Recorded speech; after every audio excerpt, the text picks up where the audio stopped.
오늘은 사무엘상 7장 말씀을 함께 보시겠습니다. 사무엘상 7장 말씀 제목은 회개, 회개라는 말씀 제목으로 함께 보시고자 합니다.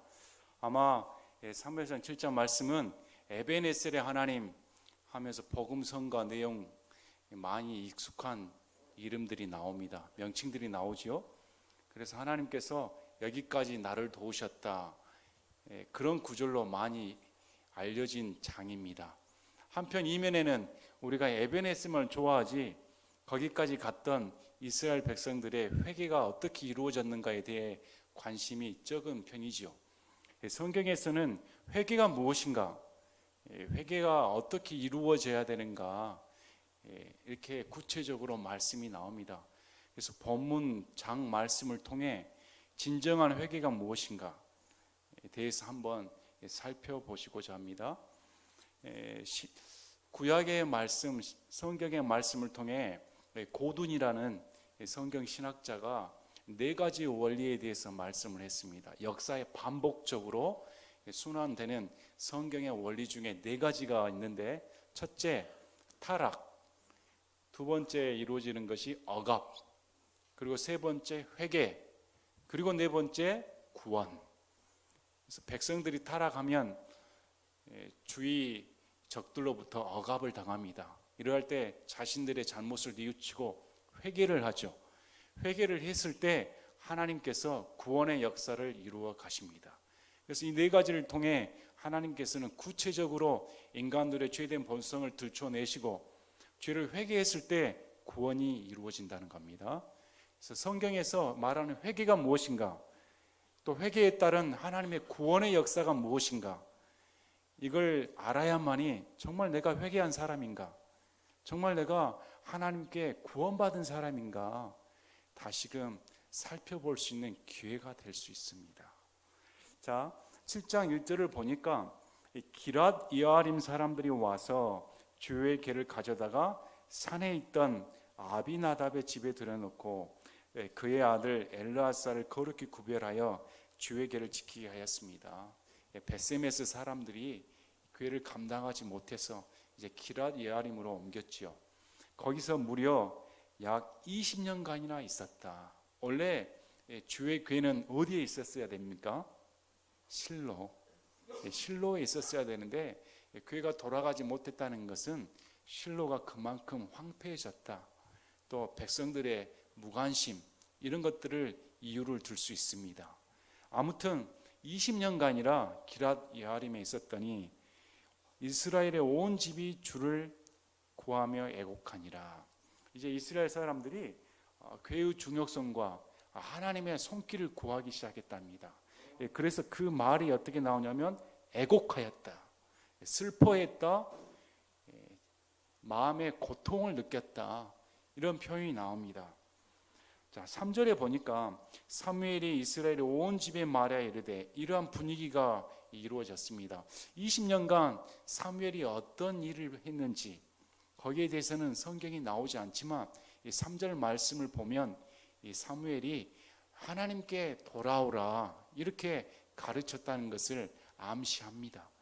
그래서 사무엘이 이스라엘 온 집에 말하여 이르되, 너희가 마음을 다해 주께 돌아오려거든 정말로 너희가 하나님을 주님으로 영접하고 돌이킨다면 어떻게 해야 된다면 이방신들과 아스다롯을 너희 가운데서 제거해라. 그래서 말뿐인 회개는 없는 겁니다. 나는 하나님께 나왔습니다. 하나님, 나는 죄인입니다. 잘못했습니다. 하나님을 사모합니다. 이게 말뿐이에 대해서는 안 되는 것이죠. 분명하게 성경은 뭐라고 하냐면 이방신들과 아스다롯을 너희 가운데서 먼저 제거해야 된다는 겁니다. 내가 하나님께 나오려면, 내가 하나님을 주님을 영접하려면 나의 것들, 내가 우상시했던 것들, 하나님 외에 다른 신처럼 여겼던 것을 마음에서 제해버려야 되는 겁니다. 그래야 하나님을 하나뿐인 하나님으로 영접할 수가 있는 것이죠. 그 다음에 두 번째, 너희 마음을 예비하여 주께로 향하게 하며. 그래서 그러면 행동만 하면 되는 것이냐? 마음이 중요하죠. 하나님은 저와 여러분의 마음을 요구하십니다. 이 마음이 누구 거냐에 달라서 우리가 하나님을 섬기느냐 아니면 나를 섬기느냐 아니면 마귀를 섬기느냐 나눠지는 것이죠. 하나님은 저와 여러분의 오직 한 분뿐인 하나뿐인 주님이 되시고자 하신 겁니다. 그래서 우리 마음이 하나님께 돌이켰다면 마음을 준비해서 하나님께 드림받도록 예비할 줄 알아야 된다. 그래서 그분만 섬기라. 그 다음에 몸과 행동이 일치가 된다면 그때 하나님만을 섬기라는 겁니다. 이런 과정들이 하나님을 섬기기 위해서는 필요하다는 겁니다. 그래서 그분께서 너희를 블레셋 사람들의 손에서 건져내시리라 하니, 자, 약속의 말씀이 먼저 너희가 너희 마음 가운데 우상을 제거하고 마음을 하나님께 바친다면 그때 하나님이 그 마음을 받으시고 너희를 블레셋 사람들의 손에서 건져내 주시겠다는 겁니다.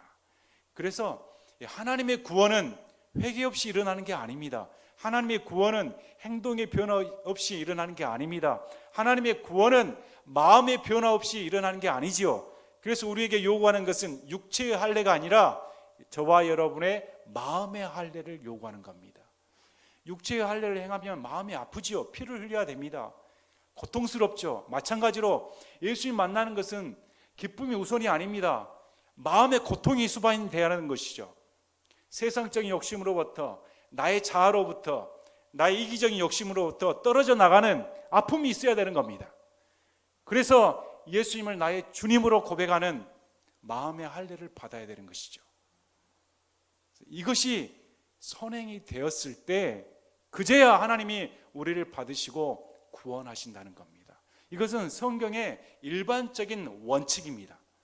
이 원칙을 무시하고 회개 없이 구원을 말을 한다든지, 마음의 고통 없이 무슨 구원을 선물로 포장을 해서 누구에게나 받을 수 있는 것처럼 거저 그냥 받는 선물은 틀림없지만 그걸 받기 위해서는 저와 여러분의 고통스러운 회개가 동반이 돼야 되는 겁니다.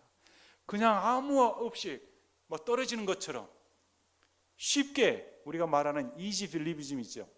그냥 고백신앙, 고백하면 구원받는다. 그냥 머리로 믿어서 마음의 동요 없이 그냥 그렇습니다. 나는 죄인입니다. 주님이 나를 구원하셨습니다. 이런 것은 구원이 아닌 겁니다.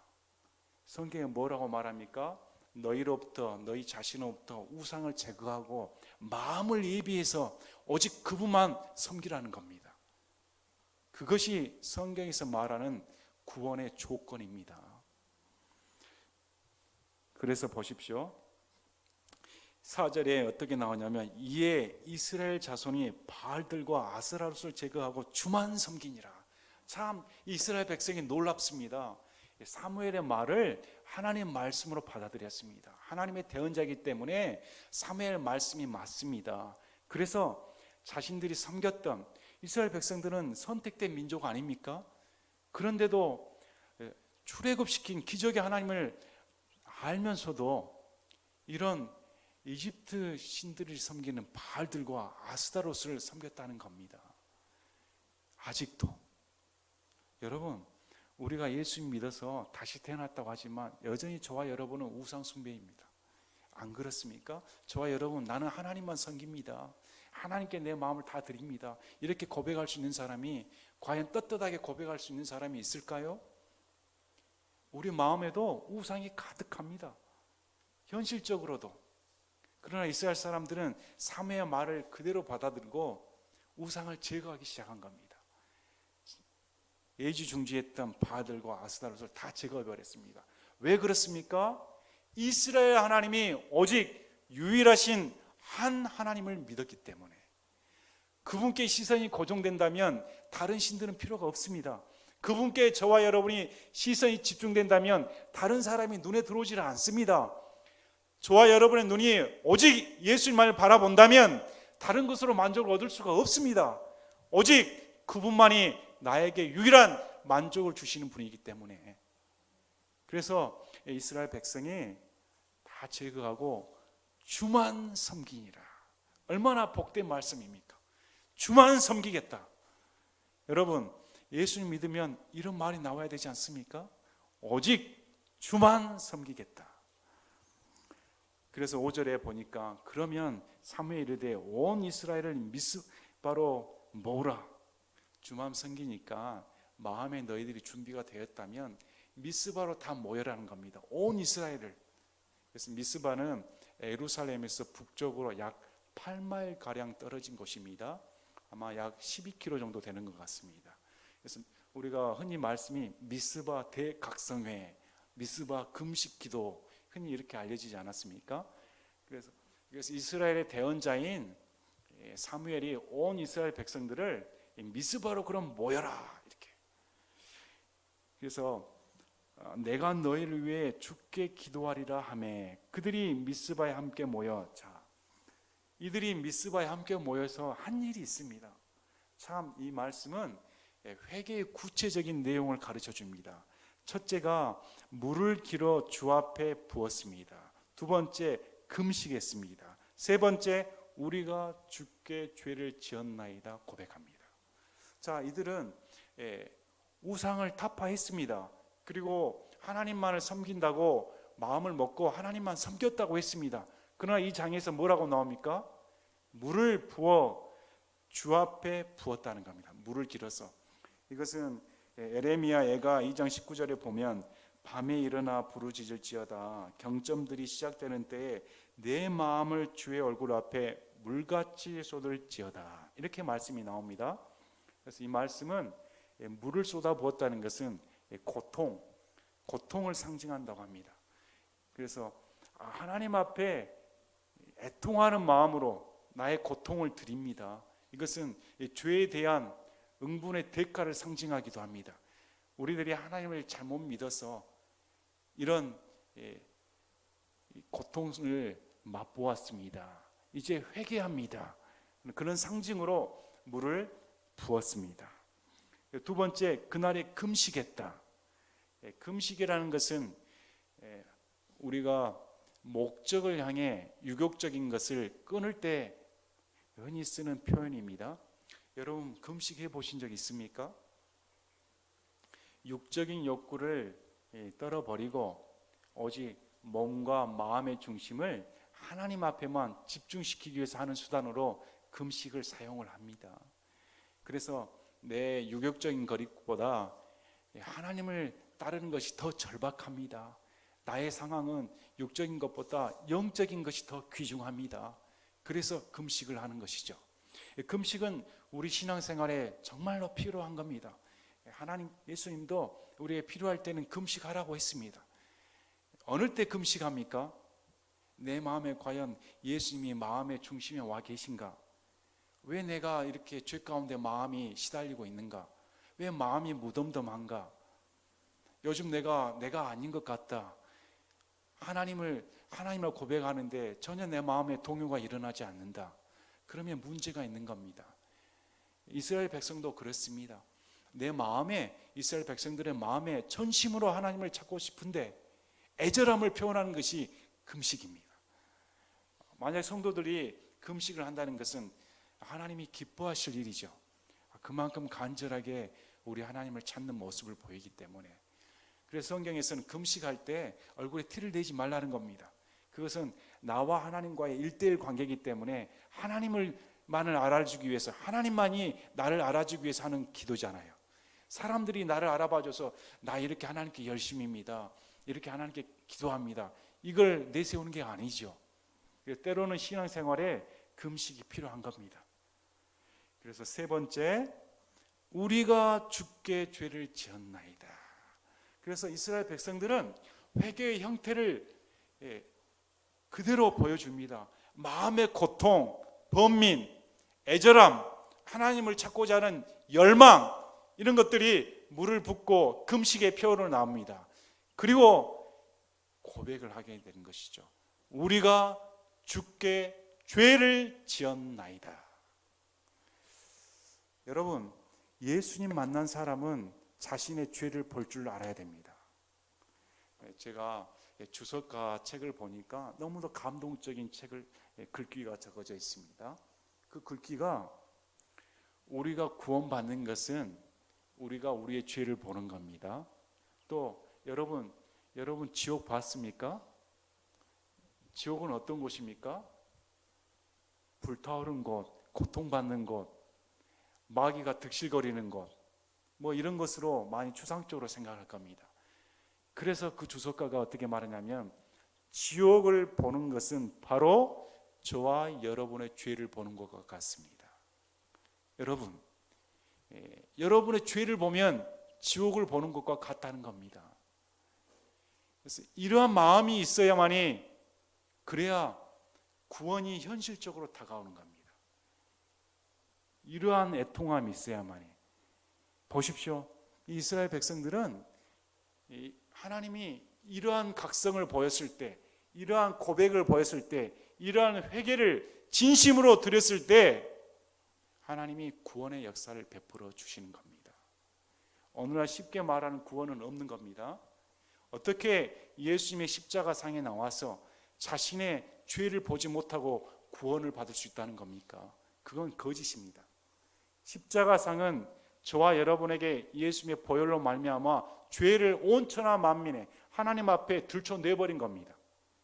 들춰내버리고, 어떻게 내가 이 죄 가운데 살았는가, 어떻게 내가 이 죄로 지옥 갈 수밖에 없었는데 어떻게 예수님이 이런 지옥 같은 죄를 단번에 구속했단 말인가.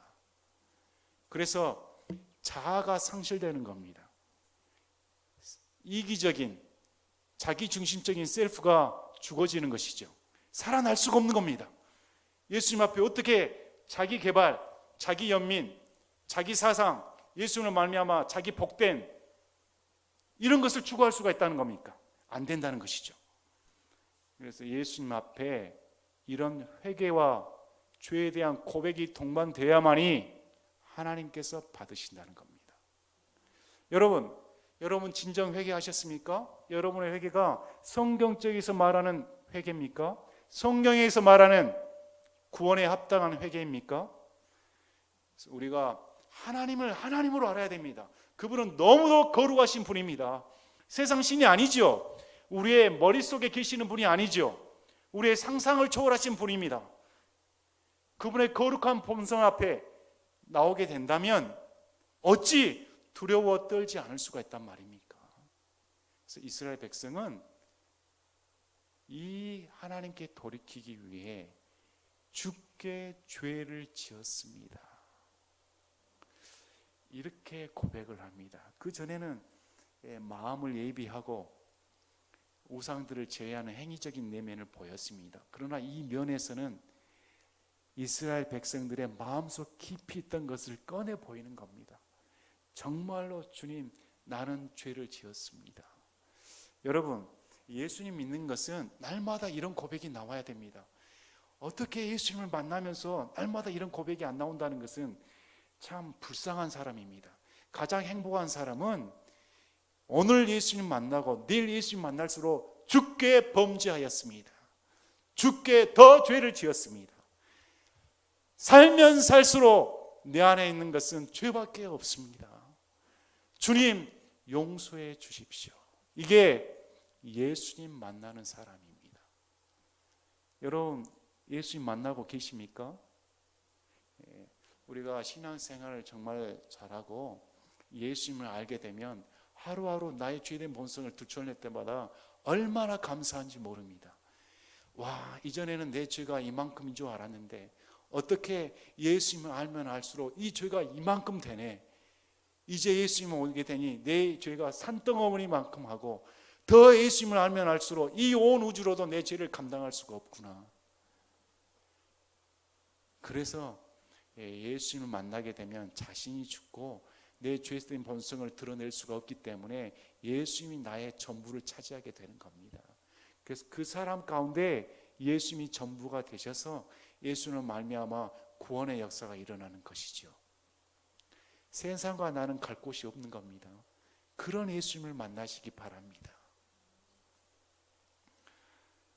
그래서 보십시오. 사무엘이 미스바에서 이스라엘 자손을 재판하니라. 자, 7절부터는 우리 하나님께서 이스라엘 백성에게 어떻게 구원의 역사를 펼치시는가, 그러한 대목이 나옵니다. 이스라엘 자손이 미스바에 함께 모였다는 것을 블레셋 사람들이 듣고 블레셋 사람들의 귀족들이 이스라엘 티로 올라오므로 이스라엘 자손이 그것을 듣고 블레셋 사람들 두려워하여 이스라엘 자손이 사무엘에게 이르되 우리를 위해 주 우리 하나님께 쉬지 말고 부르짖어 그분께서 우리를 블레셋 사람들의 손에서 구원하게 하소서 하더라. 미스바에 다 모였기 때문에 이 사람들이 무장을 하고 모였겠습니까? 싸우려고 모인 게 아니죠. 단지 금식 기도하고 하나님께 회개하기 위해서 모였습니다. 그들은 전쟁 준비를 하기 위해 모인 게 아니죠. 이걸 보았던 블레셋 사람들이 때는 이때다. 한 곳에 모였으니까 이들을 치면 이스라엘을 다 박멸시킬 수 있겠다. 블레셋 사람들이 눈치를 챈 것이죠. 그래서 공격에 오니까 이스라엘 백성들이 두려웠습니다.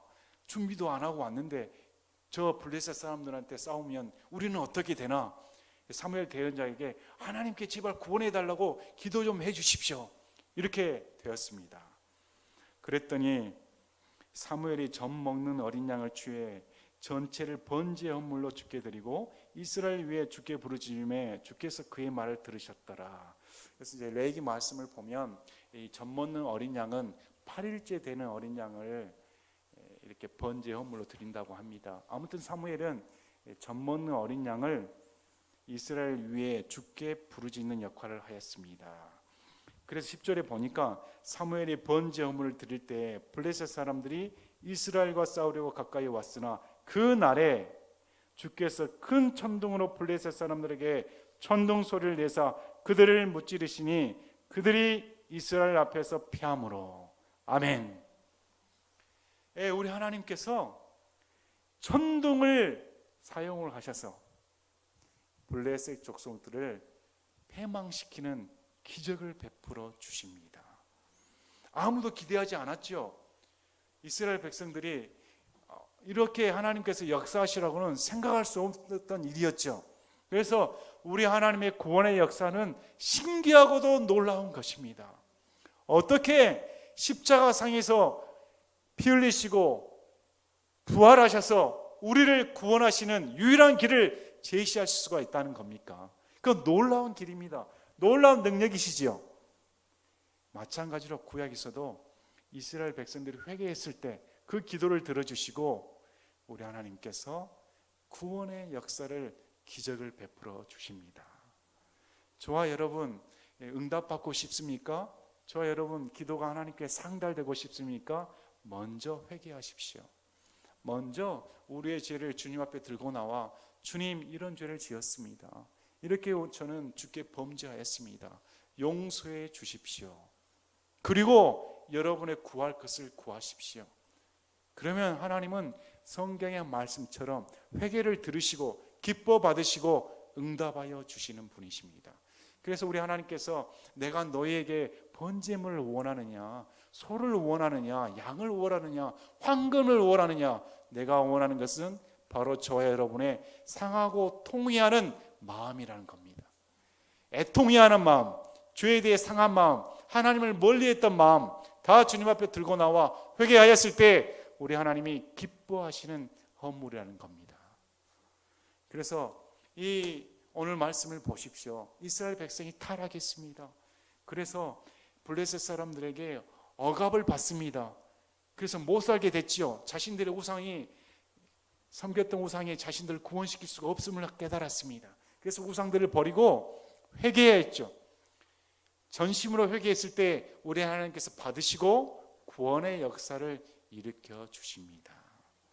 우리 일생 가운데서도 어려움을 당할 때가 있습니다. 그 어려움이 없었더라면 하나님을 찾을 기회가 없었죠.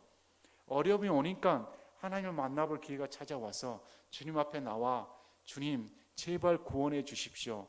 이렇게 기도하며 주님을 알아봤더니 저와 여러분의 발견한 것이 바로 죄였습니다. 죄성을 고백합니다. 이들이 먼저 블레셋 사람들에게 구원해 주십시오 이렇게 하나님께 기도합니까? 아니죠. 하나님 우리가 먼저 죄를 지었습니다. 먼저 해결받아야 할 게 있습니다. 이것이 해결받았을 때 우리 하나님이 구원의 역사를 펼쳐 주십니다. 그래서 이스라엘 사람들이 미스바에서 나가 블레셋 사람들을 추격하여 벳갈 밑에 이르기까지 그들을 쳤더라. 그때 사무엘이 한 돌을 취하여 미스바와 센 사이에 세우고 이르되 주께서 여기까지 우리를 도우셨다 하며 그것의 이름을 에벤에셀이라 하니라. 아멘. 여러분, 저와 여러분에게 이 에벤에셀의 하나님이 계십니까? 저와 여러분의 간증을 통해, 여러분의 삶 속을 통해 우리 주님이 여기까지 나를 도우셨다, 이게 있어야 됩니다. 하나님께 나와 예수님의 피로 구속함을 받고 죄를 회개함으로 말미암아 구원의 은혜를 누림으로 말미암아 주님이 여기까지 나를 이끄시고 구원해 주셨다. 이 얼마나 큰 은혜인가. 에벤에셀의 하나님이 저와 여러분의 하나님이 되셔야 됩니다. 또 지금도 에벤에셀의 하나님을 찬송해야 되는 것이죠. 이처럼 블레셋 사람들이 굴복하여 다시는 이스라엘 지경 내에 들어오지 못하였으며 사무엘의 모든 날의 주의 손이 블레셋 사람들 대적하며 블레셋 사람들 이스라엘에서 빼앗았던 도시들이 에고론에서부터 가드까지 이스라엘에게 회복되었고 이스라엘이 그 도시들의 주변 지역을 블레셋 사람들에서 손에서 건져내었으며 이스라엘과 아모리 족속 사이에 평화가 있었더라. 사무엘이 자기의 전생애 동안 이스라엘을 재판하였더라. 그래서 7장 말씀은 하나님께서 사무엘 대언자를 통한 이스라엘 백성들의 대각성 기도를 들으시고 구원의 역사를 펼치심으로 말미암아 사무엘의 전생애 동안 블레셋 족속들이 쳐들지 못하도록 평화의 기간을 열어주셨다, 이렇게 말씀을 하십니다. 네, 오늘 말씀을 통해 우리는 성경에서 말하는 회개가 무엇인가, 또 성경에서 말하는 구원이 무엇인가. 구약의 말씀은 신약을 예표하는 말씀입니다. 구약의 모든 내용은 신약을 그림자이지요. 그래서 구약 성도들의 삶은 신약과 구별된 게 아닙니다. 신약 성도들도 구약의 모형을 통해 배워야 되는 것입니다. 이스라엘 백성들이 그렇게 하나님의 선택된 백성으로서 하나님과 멀어졌을 때 금식하고 물을 쏟아붓고 애통해하며 회개했다면, 구원받은 우리는 내 마음 가운데 예수님을 멀어져가는 마음이 있다면, 내 마음이 세상 것으로 가득 찼다면 애통해하고 금식해야 마땅하지요. 또 주님 앞에 나와 주님, 죄를 지었습니다. 저는 죄 지은 자입니다. 죄인입니다. 이렇게 고백해야 마땅한 겁니다. 그리할 때 하나님께서 들으시고 구원의 역사를 펼쳐주시는 분입니다.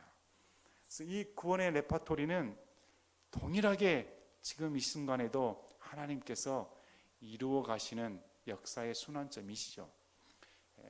우리 하나님 참 말씀을 보면 놀랍습니다. 얼마나 이스라엘 백성들을 사랑하시는지, 얼마나 아브라함과의 그 언약을 지키시려고 하나님께서는 신실하신 분입니다. 인간 편에서는 하나님의 언약을 늘상 깨뜨리고 늘상 본보가며 배반하지요. 그러나 하나님은 줄기차게 그 언약을 지키시는 분입니다. 인간의 허물에도 불구하고 하나님은 구원의 역사를 줄기차게 끊임없이 하나님의 주권의 역사대로 이끌어 가시는 분이심을 깨닫습니다. 저와 여러분의 에벤에셀의 하나님이 되심을 찬양합니다. 늘 우리가 이런 에벤에셀의 하나님을 체험했으면 좋겠습니다. 신앙은 체험하는 겁니다. 그래야 간증이 되지요. 우리 하나님이 내가 이렇게 많은 어려움 가운데 있었습니다. 그러나 하나님께 간구했더니 우리 하나님이 기적적인 방법으로 사람의 뜻으로는, 인간의 능력으로는 도저히 벗어날 수 없었는데 하나님이 나의 회개를 들으시고 이렇게 구원해 주셨습니다. 이렇게 저와 여러분의 간증이 되어야 되지 않습니까? 남은 삶 가운데서도 이런 간증거리가 우리 교회 가운데 넘쳐나기를 기도합니다. 제가 기도하고 마치겠습니다.